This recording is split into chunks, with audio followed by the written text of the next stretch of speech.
Ever feel like your TCG collection is a complete mess? I've opened up a good number of Pokemon TCG expansion sets to the point that I've got 10 binders of all different sizes and I still don't have enough card pockets to fit my whole collection. Some sets I want to do a complete set of, not including secret rares, but for some other sets I just want to binder up the cards that I got from several packs and not plan on completing it so that I could squeeze it in the remaining pages that I have in a binder. I want to collect specific Pokemon or cards that were all done by a favorite artist of mine. How on earth can I keep track of what cards I have and don't have?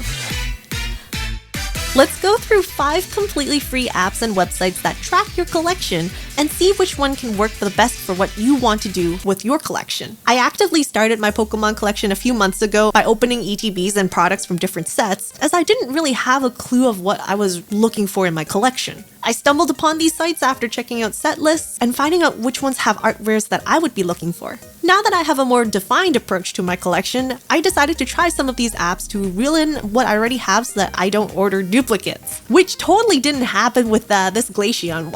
Why does it look the same? Dex is the first one I tried on my phone, and it's honestly a really amazing app even if you don't opt in for the paid features. It's a mobile app-only collection organizer, but well-built and easy to navigate. Editing Lynn here. Okay, apparently on their website, Dex also has a Mac OS app, but as my main PC operates on Windows, I've never tried using it. Also, the phone app is iOS only. No Android app, which definitely does suck because the whole app experience is quite lovely to just take a look at even if you don't end up using it long term. Okay, back to Recorded Lynn. The first page is actually a Pokedex showing you all the cards that feature the Pokemon you selected, as well as which ones you've caught in your collection. It only features Japanese and English sets, so it's difficult to track other language cards. Not a huge setback, but my collection does span across multiple unrecognized languages. So this app isn't exactly 100% what I'm looking for. I can use it to keep a list of cards I'm chasing after, so if I go around card shops, I can easily pull up the list on my phone to reference it. Upgrading to the Pro version gives you a scanner feature, but even without it, it's super easy to select a bunch of cards in a set and add the specific variant to your collection. Pokellector. This was one of the first sites that I used to track my collection, but the more I used it, the more I realized this really wasn't the site for me. Okay, so when I was using the website, I realized there was an app and I downloaded it, but it has ads at the bottom of each screen. Now, I don't know whether that made it slower to load, but overall the experience on the phone was very janky. Pages loaded slowly, adding each card was slow, checking out your collection was slow. You have to press on the tiny checkmark to add each card, and it's individually selected. You can check all or check none, but not some. And it's the same on the web version. It's not possible to quickly add a variant version of a card and you can't see them on the main page view, so if you are master collecting, it will be hard to track with this app. However, if you want to collect any variant of a card in a set, then the website version is for you. It even has a checklist style mode so you can print it out and easily put it into your binder to track what you're missing at a glance.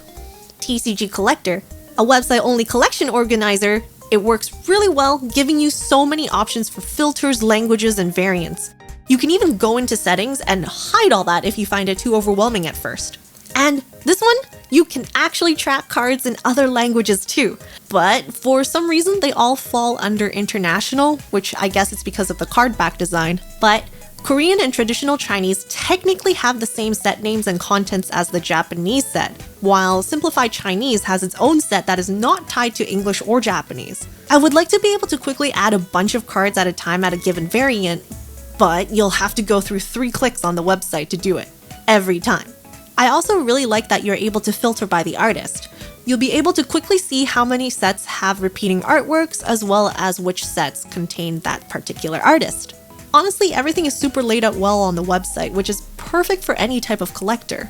Premium is there as a bonus, but for a casual collector without a lot of graded cards, the free version is perfectly fine to use. Price charting. You can track more than just Pokemon cards with this website. Originally, I wanted to keep my collection, or at least the cards that were worth the most onto this website, as well as cards that I was considering selling or trading off. At a glance, it shows the most recent sales of that particular card on eBay, as well as the prices of the different grades. I would not recommend using this if you want to add your entire collection for master sets, as it is super tedious to do. But if you do have a sealed collection, this is one of the few apps that offer tracking sealed products as well. Again, this does not track languages outside of English or Japanese, and it has several premium tiers to suit different collectors of different sizes. And finally, the most flexible option but the most time-consuming to set up, Google Sheets. The plain old spreadsheets method of tracking that relies solely on you to update your collection manually, especially if you want to track pricing. However, you can track multiple languages of cards, import CSVs from any collection app that offers to export your collection to that format. Most of them are paid, however, but you can basically do whatever you want, track whatever you want, access it wherever you want. I don't track the individual cards with a spreadsheet. Some of the apps I mentioned already do the job, and they do it better. I mainly use it to track which ETBs and storage boxes I have my bulk and collections in. For sets like Temporal Forces or Twilight Masquerade, I don't have them in a binder yet, but want to keep a set of the cards that's separated from the bulk. You might have noticed I didn't mention much about how well the apps track the overall value of your collection or features related to that. I consider myself a casual collector that doesn't have that many quote-unquote valuable cards or graded cards to warrant checking out these features yet, as the most useful ones are always locked behind pro versions of the apps. If you're thinking about insuring your collection, you'll still need to get it appraised anyway, but using these apps can help you get a ballpoint of how much it's worth. Other reasons would be if you move a huge volume of singles frequently, like a shop or selling at card shows. I will be using a combination of a few of the ones I spoke about today. Decks for when I'm on the go checking out card shops or shows, TCG Collector to track set completion, and a spreadsheet for physical collection management and cards that I would like to offload eventually. After completing, or near completing, a few sets, I wanted to focus on growing my Glaceon collection and looking for specific singles. I think knowing the market pricing for these singles would be useful, but at the moment I can just track it occasionally. What kind of things would you look for in a collection app? If you liked watching this video, check out this one about how to trade or sell cards to get your chase cards. Or this one that's recommended for you. I stream pack openings for TCGs like Pokemon on Twitch, and if you want to support the channel, consider joining the membership or other ways listed in the description box below. Bye for now!